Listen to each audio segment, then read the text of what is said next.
All right, how's it going? Welcome back to another video here in the series on vector calculus. We are still moving through this section here on div, grad, and curl. And what we've been doing now is kind of building up these vector operators. We started with our sort of conceptual understanding of what the divergence is and what the curl is. And we kind of already had the gradient from earlier on in the video series. And then in the most recent video, we took a look at how we can sort of combine vector operators together to get these second order vector operators. And what we saw is that with a couple of the identities, some of the vector operators just ended up resulting in zero. We explained why that was the case. And then we introduced this thing called the Laplacian, right, which was the sum of the second ordered partial derivatives, but didn't account for any mixed partial derivatives, right? So that's more or less what we've been doing so far.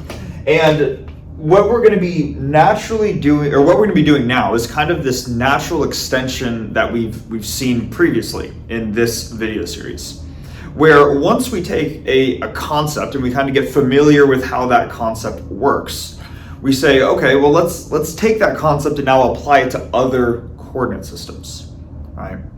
And that is what I have more or less right here. This was, I think, at least from what I remember, this was the most recent example of where we started to look at alternate coordinate systems, and it had to do with these embedded surfaces right here, right? Where rather than working with a Cartesian coordinate system, we said maybe let's say that our surface can be parameterized by a vector field which had inputs u and v, because there would be two inputs because it's an overall surface. And then we spent some time talking about what it meant to be a good parameterization, and we eventually came up and sort of built up to this idea of the regular parameterization, which essentially said if you took your position vectors and differentiated them with respect to your two coordinates that are used to parameterize your surface, and then take a cross product between those derivatives, then it could not equal the zero vector for any value of u or v along your surface, right? So this was kind of the most recent example that we encountered, or at least from what I remember, when it came to looking at alternate coordinate systems. And what we're going to see in this video is that we're going to kind of use a similar framework to what we've already established right here. And there's going to be just a couple slight differences, and really, I shouldn't even say differences, but rather just extensions of what we have set up right here. Because if we're trying to ultimately express these vector operators that we've been learning about, and we want to express them in different coordinate systems, those are naturally going to have three components to them. Whereas what we've been dealing with so far, or at least with this picture right here, we've been dealing with surfaces that have two different variables that get used to parameterize them. So it's just a natural extension of what we've been doing so far. And we'll see that by using this framework right here, we'll be able to show some really interesting results for how to express the gradient, divergence, and curl in these alternate coordinate systems. Okay. So kind of a lot that I'm saying, but really all I'm saying is that we're going to convert these three things into different coordinate systems, and that's the goal of the video. Okay. So first thing that I'm going to do is I'm going to write out the type of coordinate system that we're going to want to use when talking about these three operators in different coordinate systems. It's also conveniently the title of the video, so I'm going to write out the definition for what that is, and then we'll unpack that together.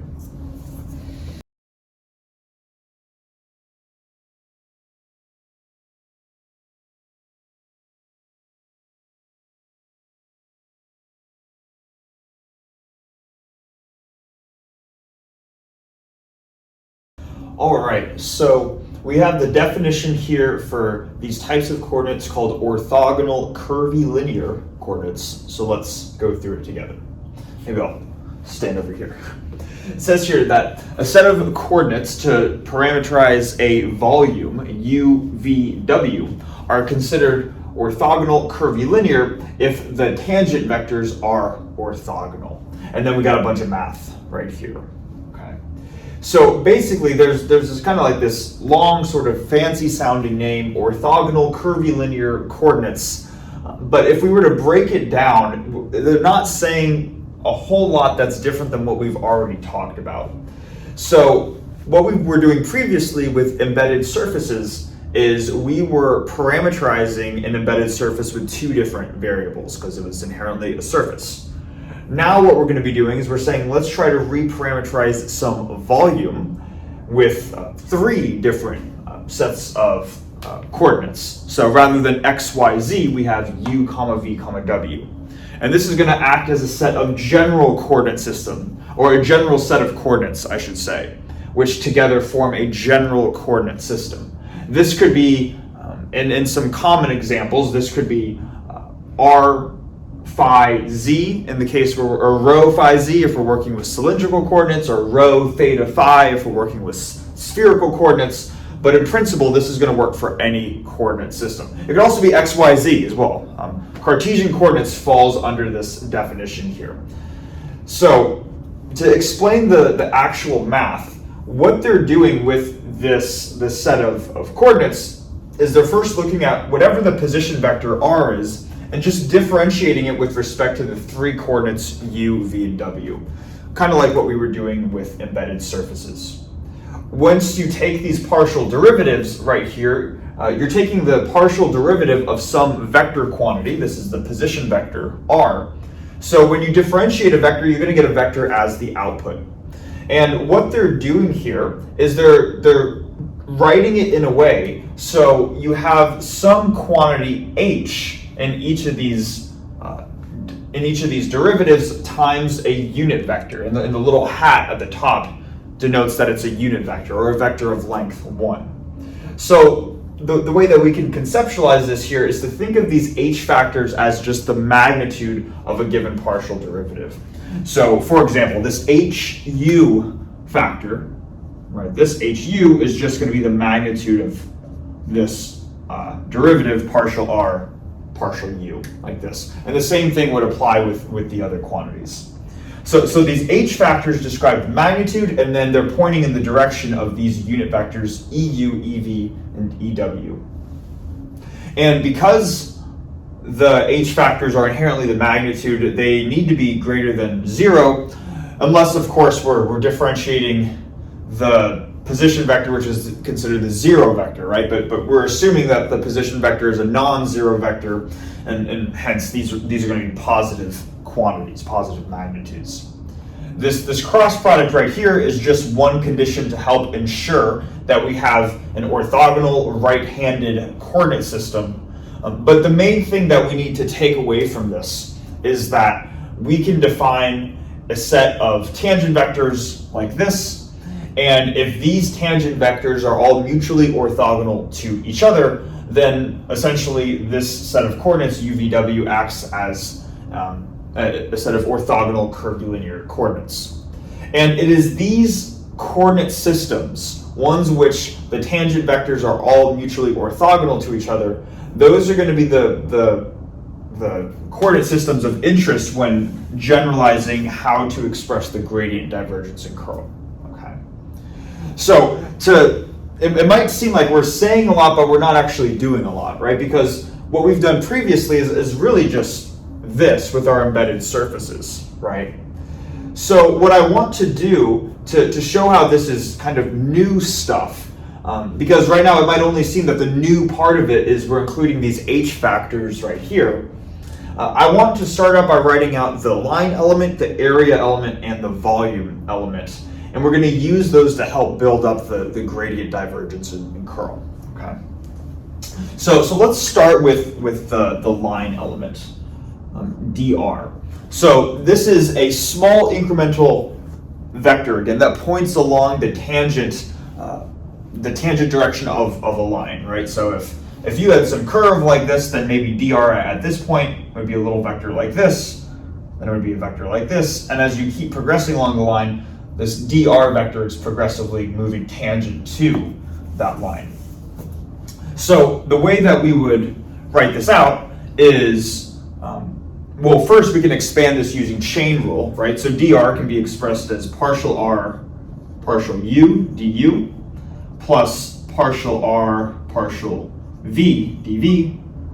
Let's make that v a little better, and then plus partial r partial w dw, like this. So from chain rule, this is how we can express the line element. And then all we're going to do is to use kind of these definitions that we have here from the orthogonal curvilinear coordinates and replace all of these partial derivatives with the respective definitions in terms of the h factors. So this quantity right here becomes hu du, and it points in the direction of the EU basis vector, and then the same thing with the other two quantities, right? So we're going to have HV dV pointing in the direction of the EV basis vector, and then finally the same thing with the W component. It's going to point in the direction of the W basis vector. So this is going to be kind of how we can express our line elements in terms of this framework that we have right here. Then next kind of natural step is to move on to the area element, ds. And if we remember from our embedded surfaces, we remember that the way that we can express area elements is partial r partial u cross partial r partial v times du dv, right?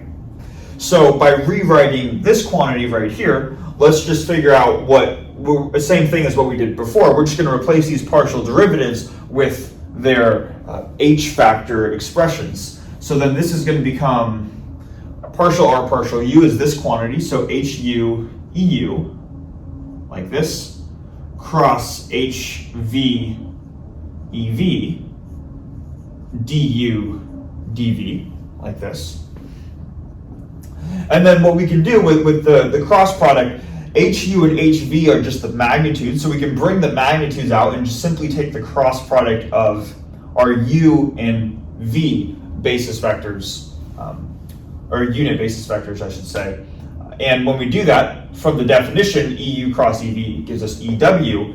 The way that we can express this is we have the magnitude of the first derivative, HU, times the magnitude of the second derivative, HV. Then we still have du dv, and then we would take EU cross EV, which we said is EW. So this quantity points in the EW direction. So I'll do this and say that this is our area element right here. All right. In case this one feels a little bit abstract here, we just want to remind ourselves that, I think I broke my pen actually. Okay, now it's so good. We just want to remind ourselves that the area element naturally, it's going to span some area, and maybe this is the u direction and this is the v direction, but notice that it points in the direction of the w basis vector. So this area that it sort of maps out, the corresponding direction to this area element is a vector which we can denote EW. It points perpendicular to the plane of the area itself. That's why even though we have volumes, or these, not volumes, but we have these magnitudes in terms of u and v, it's still pointing in the w direction. Okay. So this is how we can express area elements. And then the final thing that we're going to move on to is a volume element. And we actually haven't done a whole lot with volume elements yet, but it turns out that there is another type of vector product called the triple scalar product. And the triple scalar product, maybe I'll just write it up here. I'll also link a video that I've made on triple scalar products previously in the linear algebra video series. But the triple scalar product is a product between three vectors, a comma b comma c enclosed by brackets, and simply it's a dot b cross c, like this. And it turns out that, and this gets explained in that video, but it turns out that this triple scalar product would give you a magnitude that is the volume of the parallelepiped that's mapped out by these three vectors right here.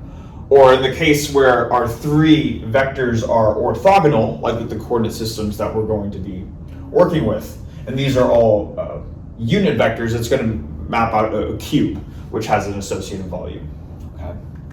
But the point is that when it comes to dV, the volume element, rather than having a cross product right here, what we would compute or input is this triple scalar product where each of these inputs right here act as each of these inputs right here are these three partial derivatives. So we're going to have partial r, partial u, comma, partial r, partial v, comma, partial r, partial w, like this.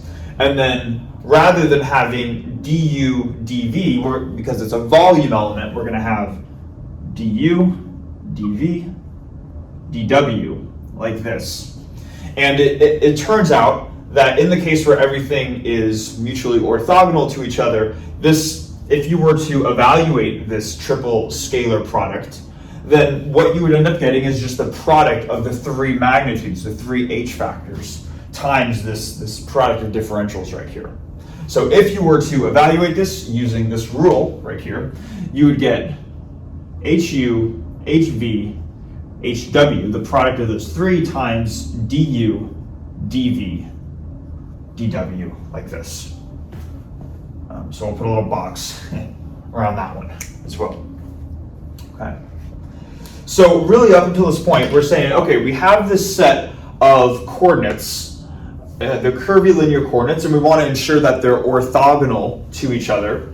And if we're working with a set of orthogonal curvilinear coordinates, this is how we can construct the line element, the area element, and the volume element, like this.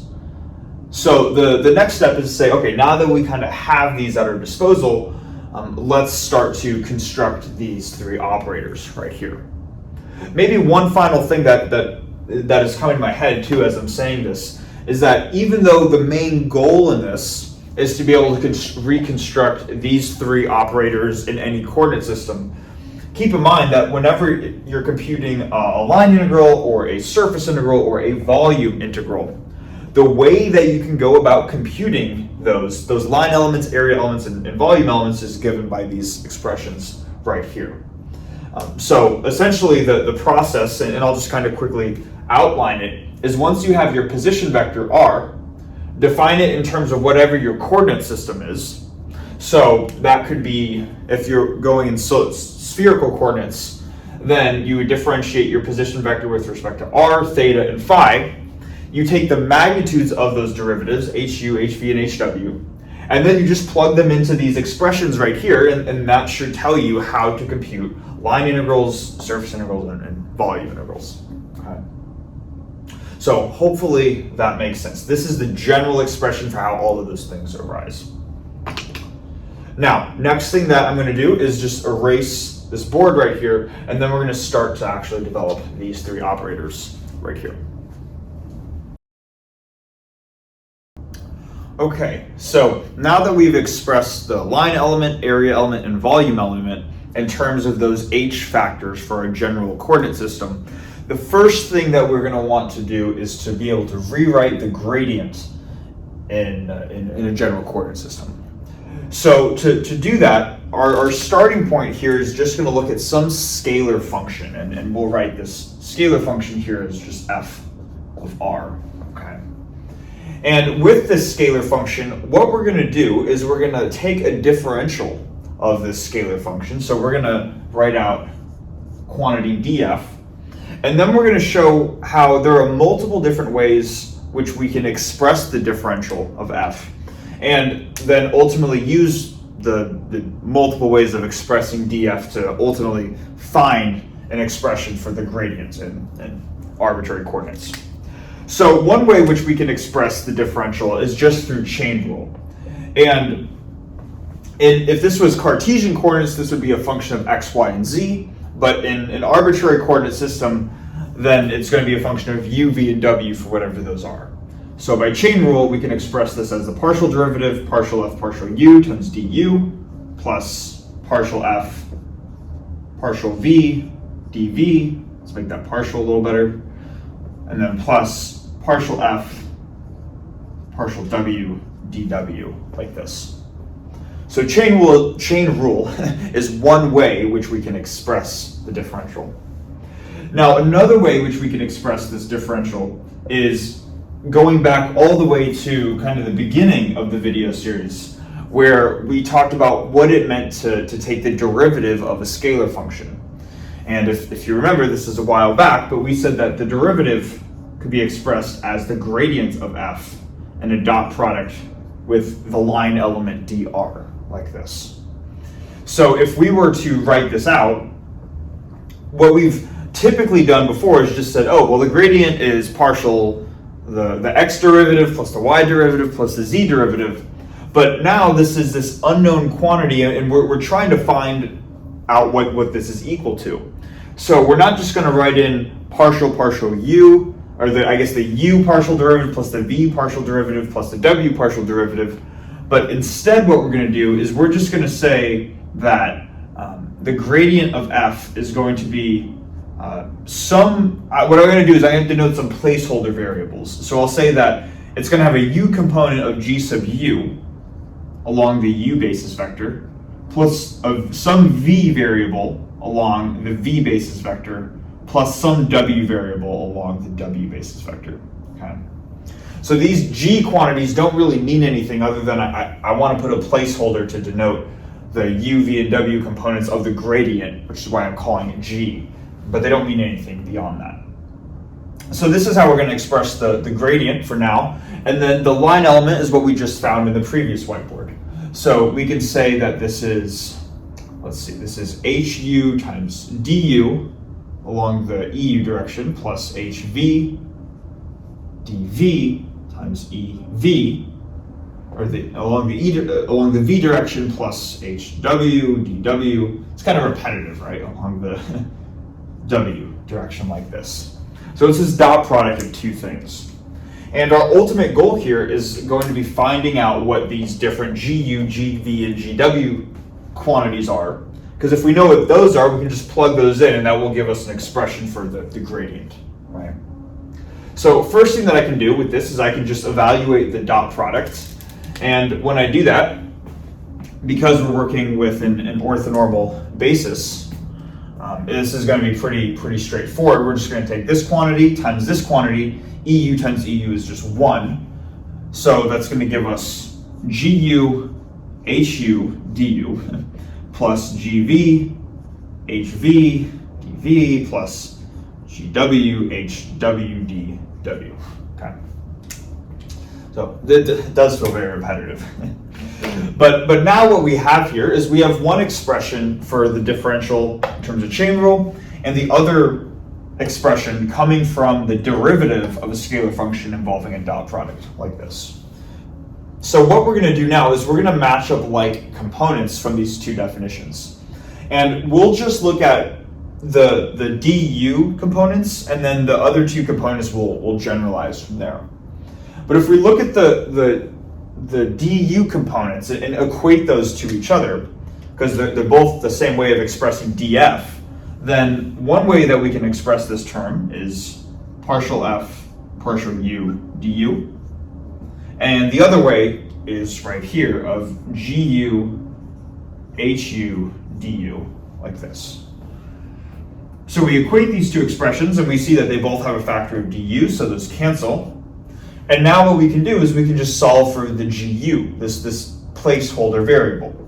And if we solve for that, we get that gu is 1 over hu times partial f, partial u, like this.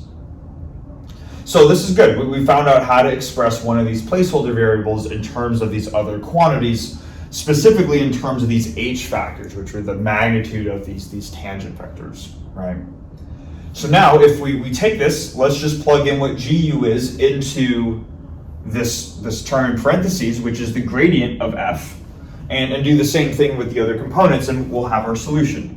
So we can say that the gradient of f then is going to be, rather than gu, it's going to be this quantity. It's going to be 1 over hu, 1 over the magnitude, times partial f, partial u, along the EU.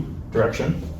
And then plus the same thing for the other two quantities, right? 1 over hv partial f, partial f, partial f partial v ev plus 1 over hw partial f partial w e w.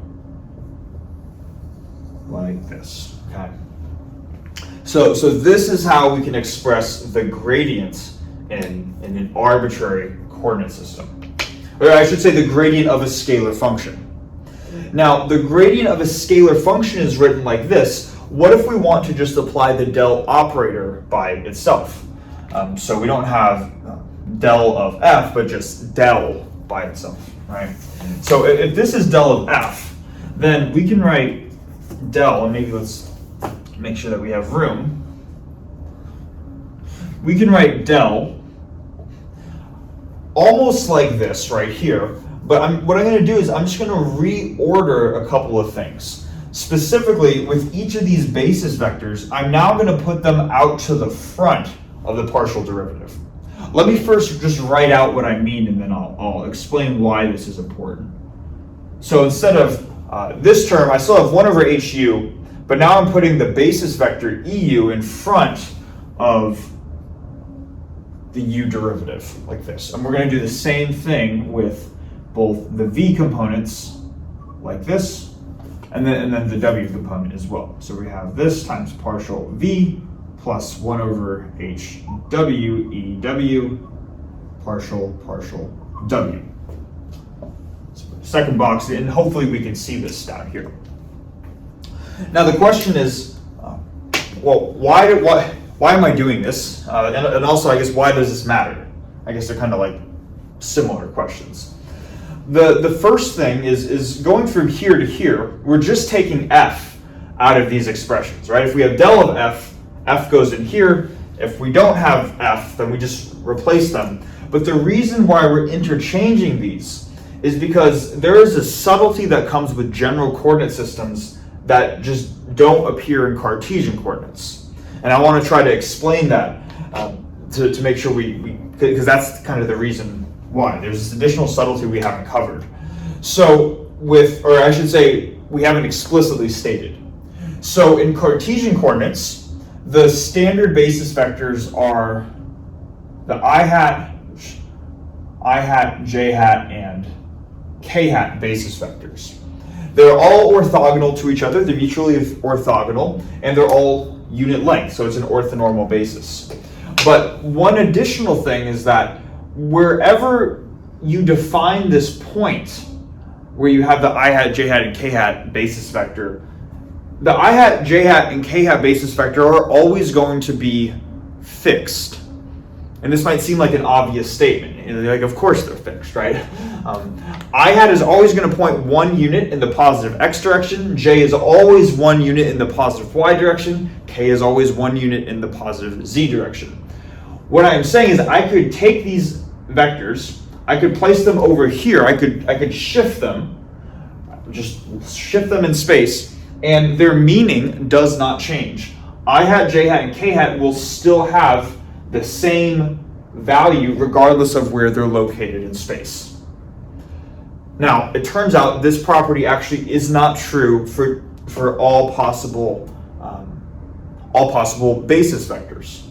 And we've actually encountered some examples of basis vectors where this is not the case, where they actually change depending on where you're located in your space. I don't know if we've explicitly talked about it too much.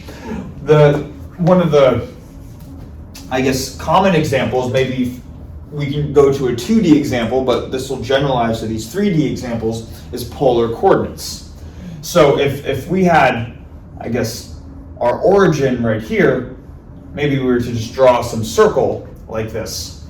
Maybe if we were looking at this point in 2-dimensional space, the unit radial vector is going to point radially outwards. So it'll point like this. And then the unit angular vector, so let's call this E sub r.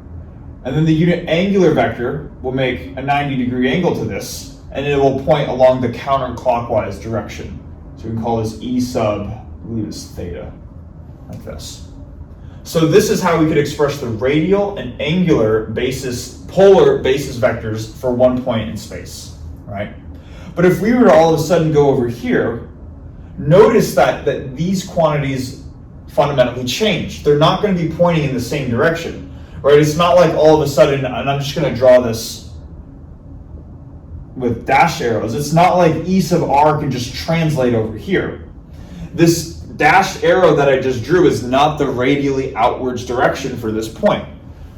So what happens is these basis vectors actually are coordinate dependent. They depend on your position in space. E sub r is now going in this direction, and E sub theta is now going in this direction. And we can see that even though they're going to have the same magnitude, they're still unit vectors, their direction is fundamentally changing. The way that we can describe these vectors fundamentally changes depending on where we're located in space. So first, I guess, hopefully that makes sense.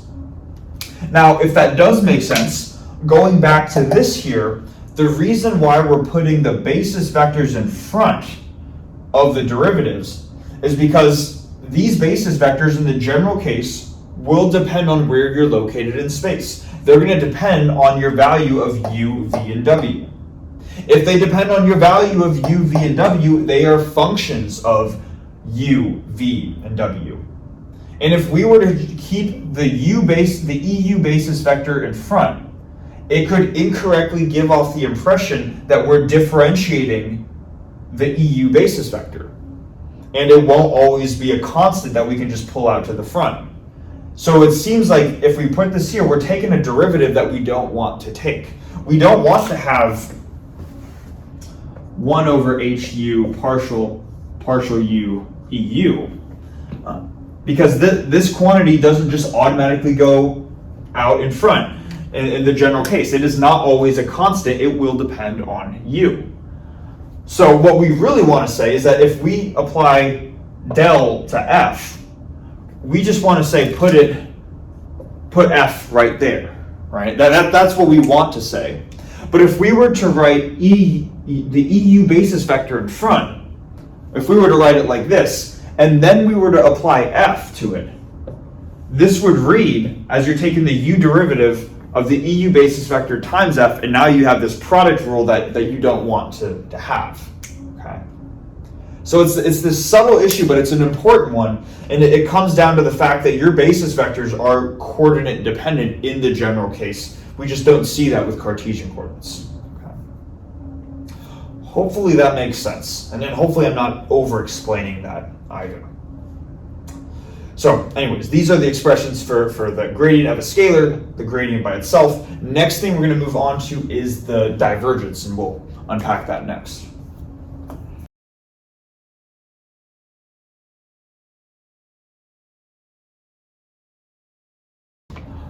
All right, so the next thing that we're going to do is we're going to show how we can express the divergence in some generalized UVW coordinate system.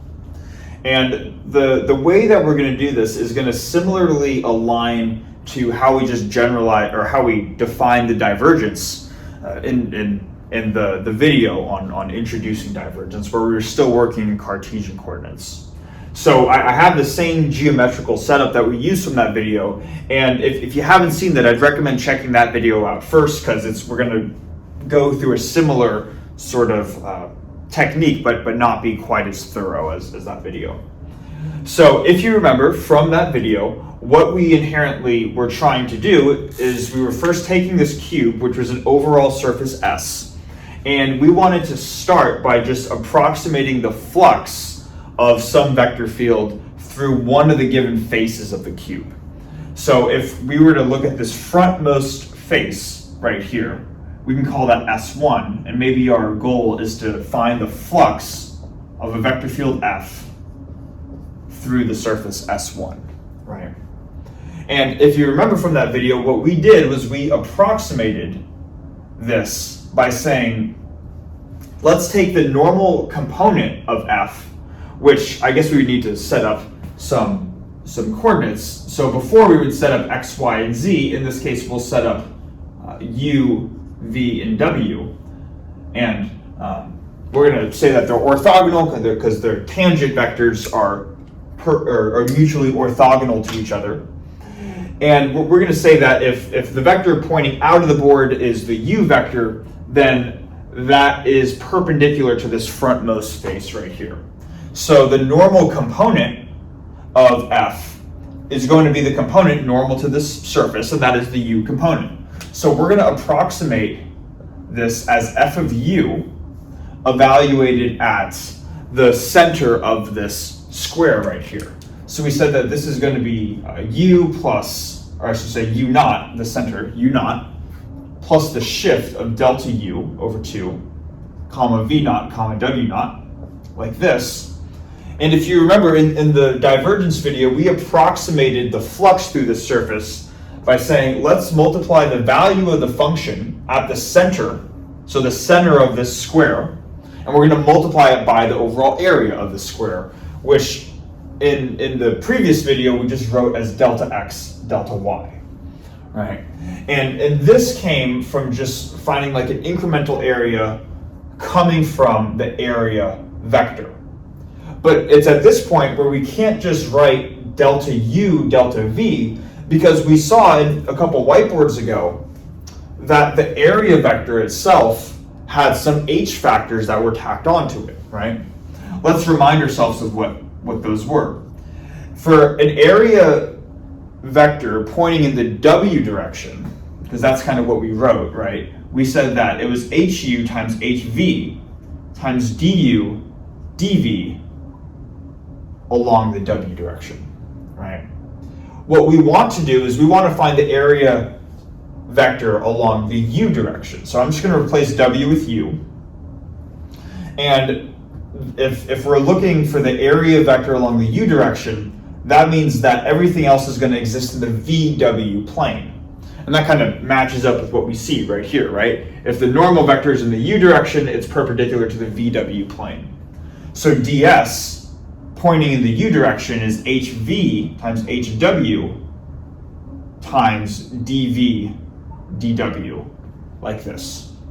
So we're going to use this and create an incremental area from this in our overall approximation, okay?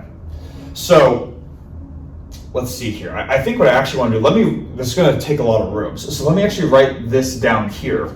So we have our flux of our vector field f through S1. We're approximating that as the value of our function, or the normal component of our function. So we're going to say fu. Ignore the obvious slang that comes with that. F sub u, right? U naught plus delta u over 2, comma v naught, comma w naught. We're evaluating the normal component at the center of the surface. And now we want to essentially discretize this area right here. So we're going to have a delta v, delta w factor, but that also requires evaluating these two functions at the same center that we evaluated the normal component of f at. So now instead of having delta x, delta y, or I guess delta u, delta v, we're going to have multiplied by hv evaluated at the same point. So u naught plus delta u over 2, comma v naught, comma w naught, times, so this is hv, times hw evaluated at u naught plus delta u over 2, v naught, w naught. And then it's at that point where we can write delta v, delta w, okay?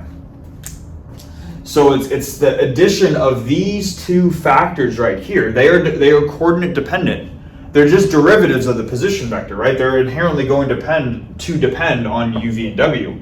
So these factors get brought into the picture, whereas they didn't before, right? So if this was our approximation for the flux through S1, which was this frontmost surface, if you remember, the next step we did was to just approximate the flux through the backmost surface, which we called S2. So if we took this integral, f ds over S2, that was approximately this quantity written out, but it was evaluated, there was an additional minus sign because the normal vector is pointing in the negative u direction now as opposed to the positive u direction. And also, we have a new center. The center of the frontmost face was u naught plus delta u over 2. Now the center of the backmost face is u naught minus delta u over 2. I'm going to just write this out and speed forward through this, and then we'll continue from there.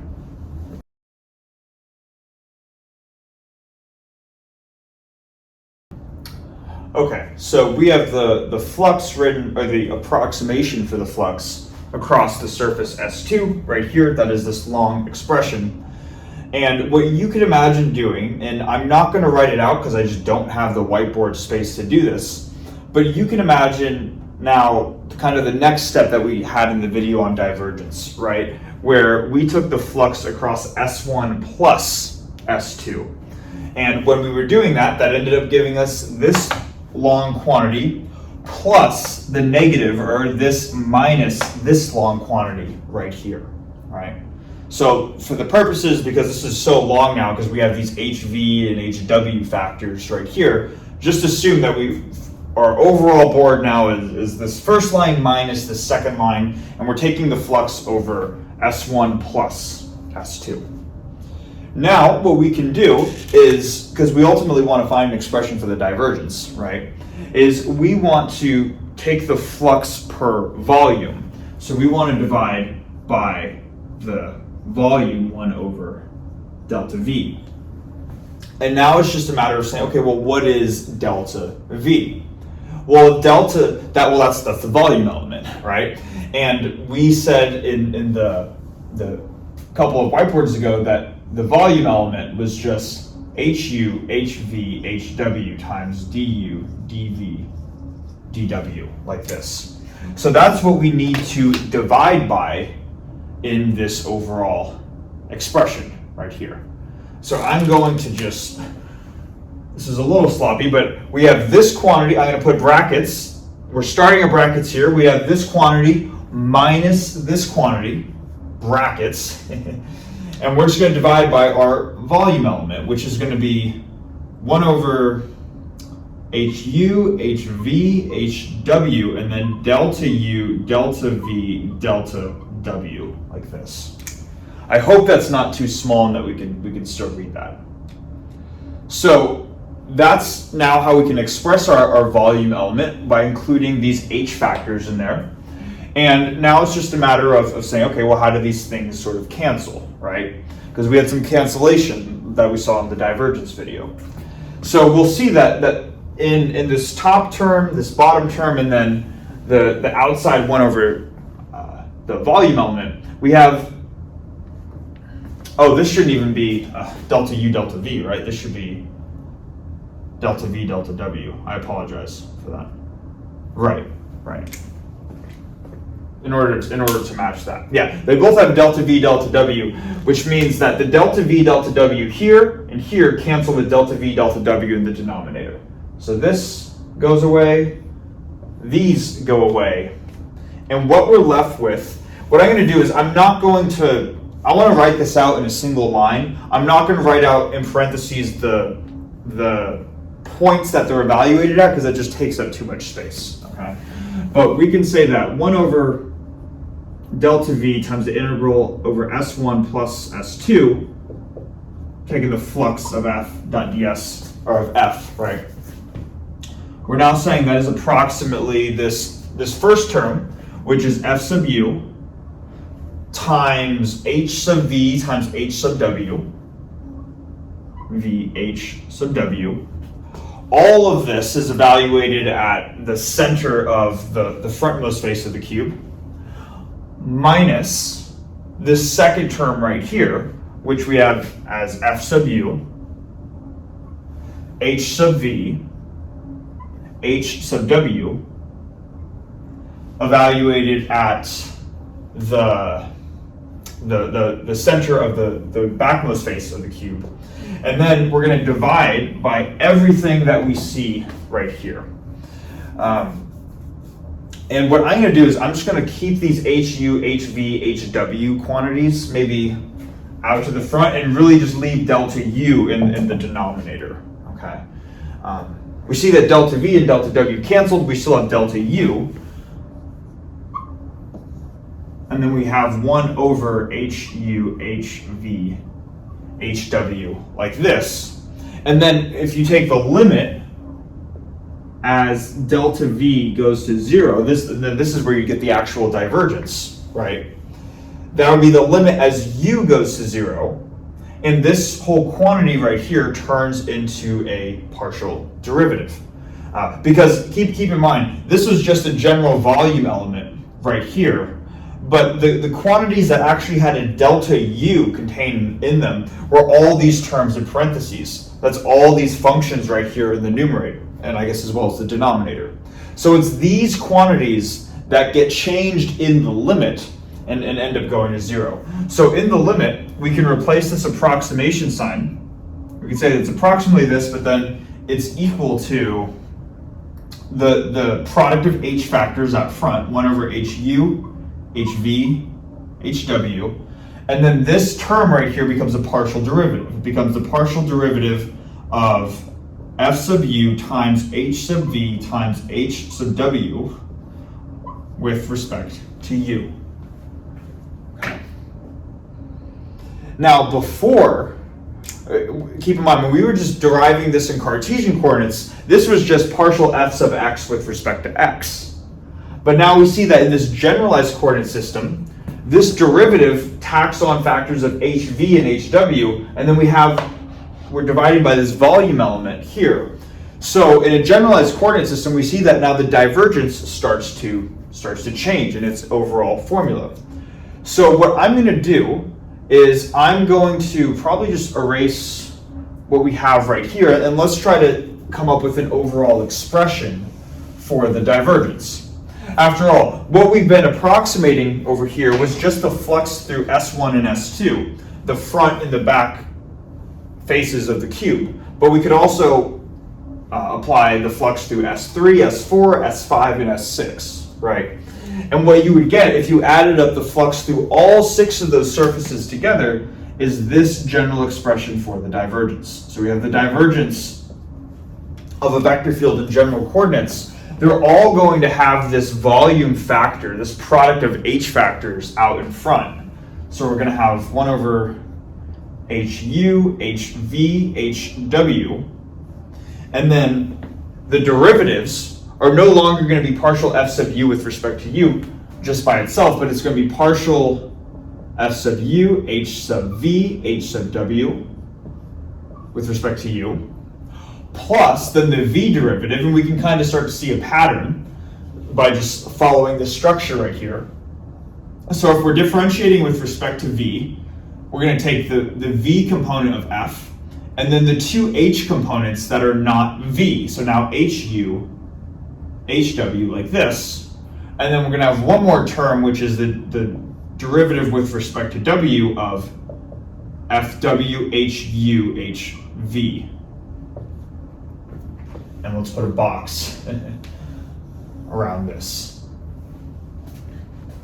So this is the generalization for the divergence in any UVW coordinate system. We see that it looks similar to the Cartesian definition, but now there are these additional h factors that get thrown into the mix that we just didn't have to account for previously. Now, what we could do next, and I was contemplating with how long this was taking, is we could go through a similar process for the curl, and it's similar to the definition that, or I should say, it's similar to the proof of concept derivation that we saw in the curl video, but I think what I want to do is I want to just erase the board right here and then write out the expression for the curl. So we have the divergence in generalized coordinates, we're going to have the curl in generalized coordinates, and see if you can use this set of similar logic that we have right here to see if you could end up getting what I'm about to write out for the curl yourself.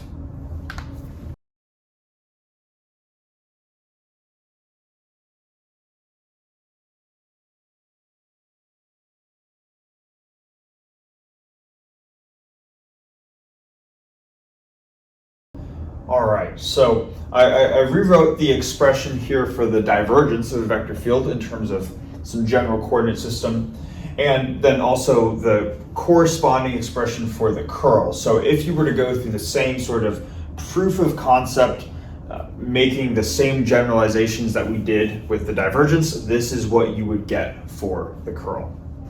Now, part of the reason why I'm doing this, one is just for timing in the video. I want to keep this not too long. And part of the reason too is because when it comes to these generalized coordinate systems, I'll be honest, the most common coordinate systems that you're going to compute the gradient, divergence, and curl in other than Cartesian coordinates are going to be either cylindrical or spherical coordinates. And realistically, what most people do is if they need to compute the gradient, divergence, or curl in either of those coordinate systems, because they're so popular, they don't actually spend the time going through these derivations and they just look them up. But if you wanted to compute the gradient, divergence, or curl in any other coordinate system, then these would be the expressions that you would use. But it would be at this point where you would just say, all right, well, let me look up these definitions and then just make sure that I understand how to apply them. And because this is more of an applied math course, understanding how to apply these definitions, how to first calculate the H factors and then how to use them in these expressions, that is more the skill set that I want us to get out of this rather than the derivations themselves. So that's also why I'm kind of just glossing over this, okay? But I will say, I want this to be helpful for people. So if there is enough demand for where people would say, you know, I want to see how we can get this generalization of the curl in some coordinate system, I'd be happy to make a separate video on that as well if people would find that helpful. Okay. So these are the expressions. What I want to do next is I want to go through, maybe I'll write out Cartesian, cylindrical, and spherical coordinates, kind of the three most common coordinate systems that we'll see in intro vector calculus. And we'll show how to calculate the H factors and then how we could plug those into some of these formulas to finish out the video.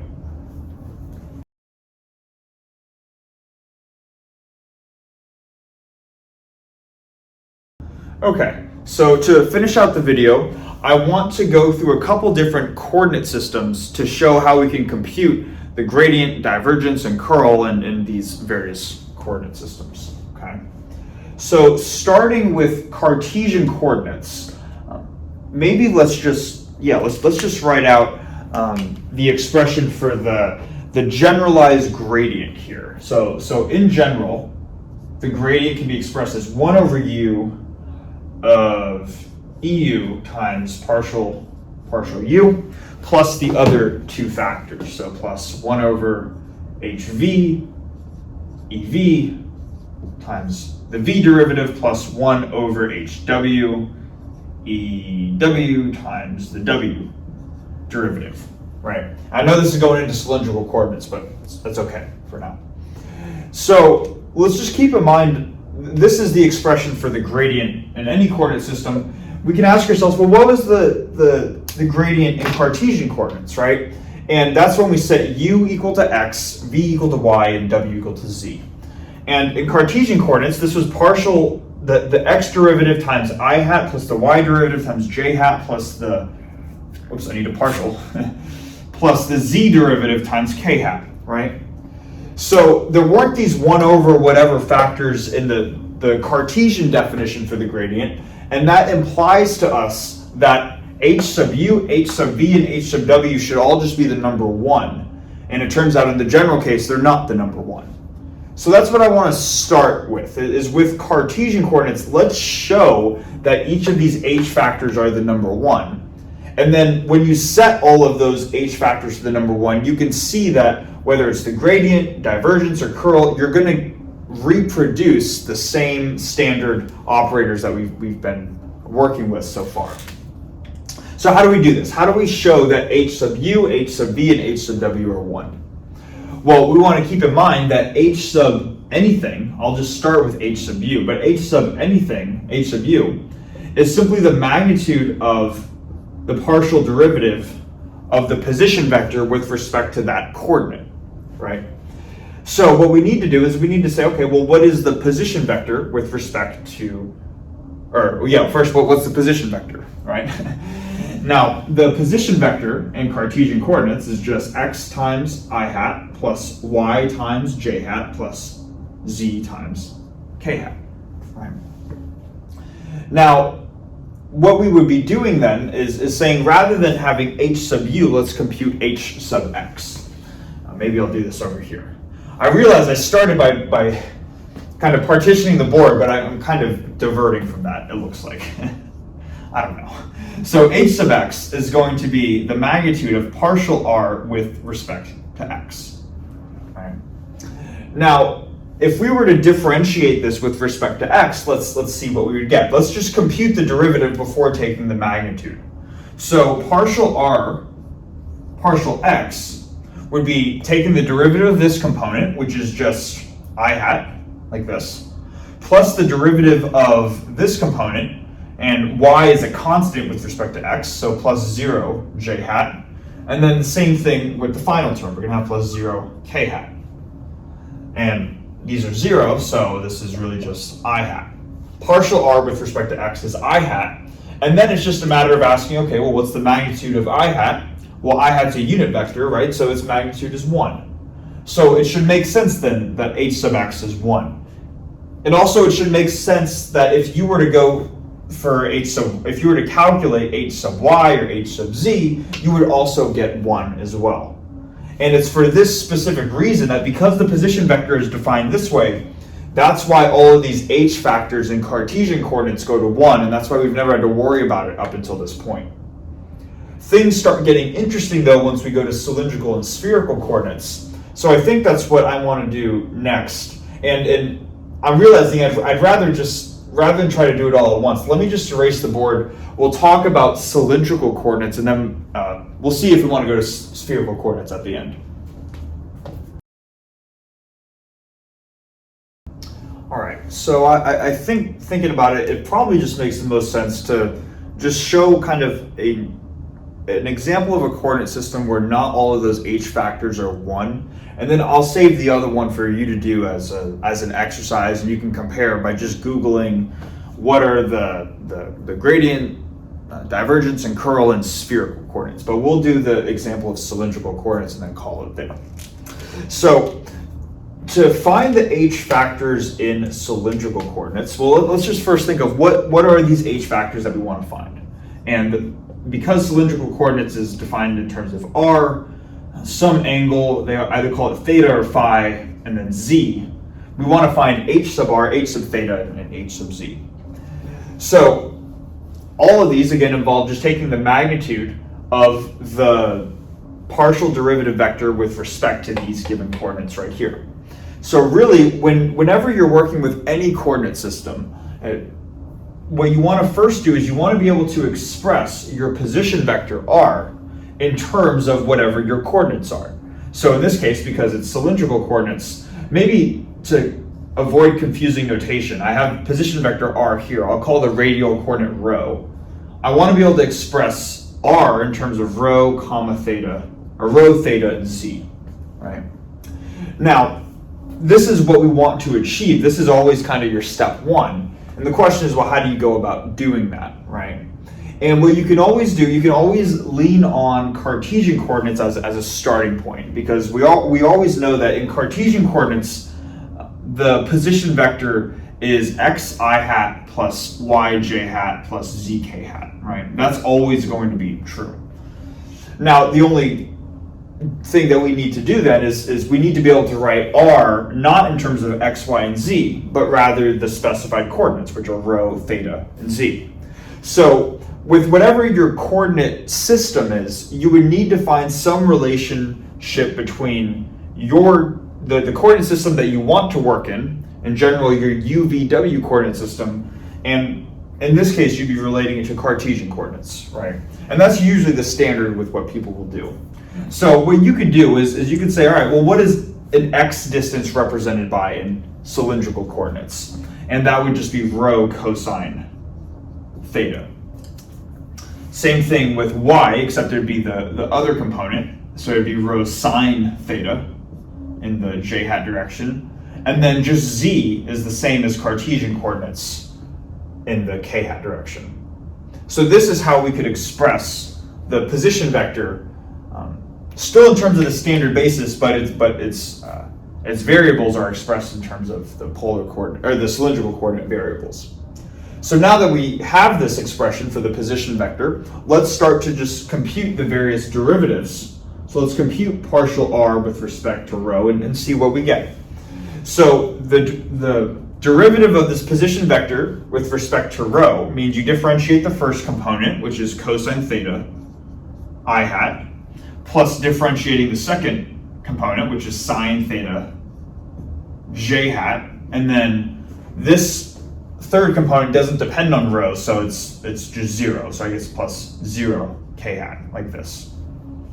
So this is the derivative of the position vector with respect to rho, but again, h sub r is the magnitude of the position vector, or the derivative with respect to rho. So once we take the magnitude, that just says take each component, square it, and then sum up the squares. So we square this, we get cosine squared theta plus sine squared theta plus 0, and then square root it, right? So square root of cosine squared theta plus sine squared theta is the square root of 1, which is just the number 1. So it turns out that h sub rho is actually just 1, in this case by coincidence, okay? So that's what we get for h sub rho.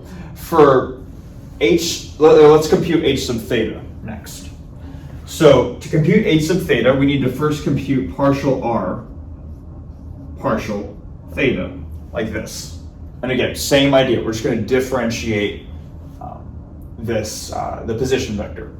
So for the first component, we're going to have minus rho sine theta I hat, plus the derivative of this is going to be rho cosine theta j hat, plus and then same thing, this final component here doesn't depend on theta, so we're going to put 0 k hat. Then what does this mean for the h sub theta factor, the magnitude of this? Well, the magnitude is going to be, let's write out the big square root. We're going to square this component, which is rho squared sine squared theta, plus the square of this component, which is rho squared cosine squared theta, plus 0 squared, plus 0 squared, or just 0. So then you simplify this, you could factor out rho squared, which gives you rho squared times sine squared plus cosine squared. That goes to 1, so you just get the square root of rho squared, which is just rho. So this is our first example of a non-trivial h factor. So we have h sub rho is 1, and we have h sub theta is now rho. Then finally, if we're going to go on to the last h factor, h sub z, right here, we need to compute partial r,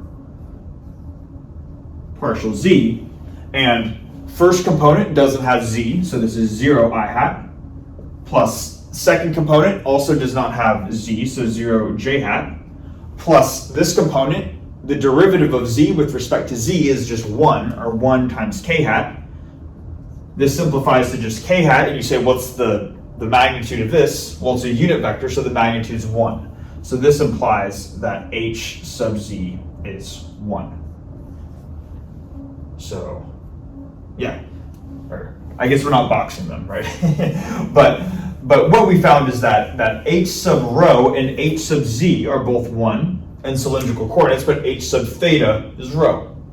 So now what we can do is I'm just going to have my notes with me on this one because I don't memorize the generalized formulas myself for the gradient, divergence, and curl, but we could start to write out what these would be.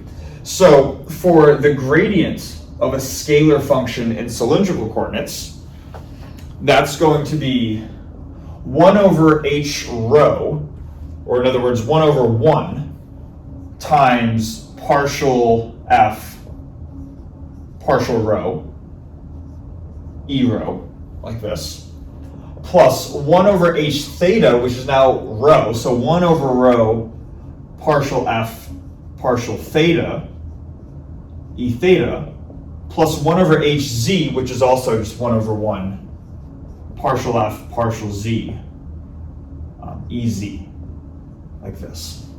So we see here that, at least with the gradient looks similar to the gradient in Cartesian coordinates, but now there's this additional factor of 1 over rho, right? That was not there before, and we might not have thought it to be there before if we didn't learn about these h factors, right? So this is how we compute the gradient in cylindrical coordinates. Maybe let me just erase what we have here, and then we'll go through. Do we need to go through one? I'm not sure if this is going through too much or not. Let's just go through the divergence, just because the curl has more terms, and then we'll call it at that point. So, and I think that's good because that involves a bunch of different products as well. So for the divergence of a vector field in cylindrical coordinates, we first have that 1 over the product, 1 over HU, HV, HW, right? In cylindrical coordinates, and let's maybe just write these out so we don't forget, h sub rho is 1, h sub theta is rho, and then h sub z is 1. So the product of those three h factors is 1 times rho times 1, which is just rho. So on the outside of the divergence, we have 1 over rho. On the inside here, we're first taking the rho derivative of f sub rho, and then h sub theta, which is rho, and then h sub z, which is 1. So the first derivative would be, and let me just rewrite these, reorganize these. The first term in the divergence would be, it would be rho times f sub rho, like this. So now we're differentiating a product. So we're going to have product rule just from the first term, right there. Then with the theta derivative, partial theta, we're differentiating with respect to f theta, and then h rho, which is 1, and hz, which is also 1. So this term doesn't change right here. And then finally, for the z derivative, we're taking partial with respect to z. We want to have f sub z times h sub rho times h sub theta. So there's going to be a factor of rho in here, like this. So this could be how we express the divergence. What usually ends up happening, though, is sometimes people will just simplify this a little bit, and they'll just distribute 1 over rho into each of these terms. So distributing 1 over rho into the first term gives you 1 over rho, and then we still have this derivative right here. So partial rho times f sub rho, like this.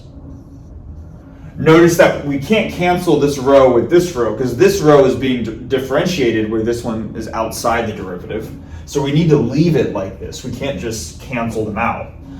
That's partially why I'm doing this too, right? So we make sure we're not canceling any factors out that we can't do that. 1 over rho gets distributed within here. So we have 1 over rho partial f theta partial z, or partial theta. 1 over partial f theta with respect to theta. And then finally, in this last term right here, we're going to have 1 over rho times this derivative right here. But now, rho is inside this derivative, but we're differentiating with respect to z. And because all of the basis vectors, e sub rho, e sub theta, e sub z, they're all orthogonal to each other, rho is effectively a constant when we're taking a z derivative. So within this final case, even though we have 1 over rho partial rho f z partial z, even though this is the term, it's now this case where we can cancel rho factors because this can be brought out to the front because we're taking a z derivative. This was not true over here because rho is within the parentheses and because we were differentiating with respect to rho. Okay?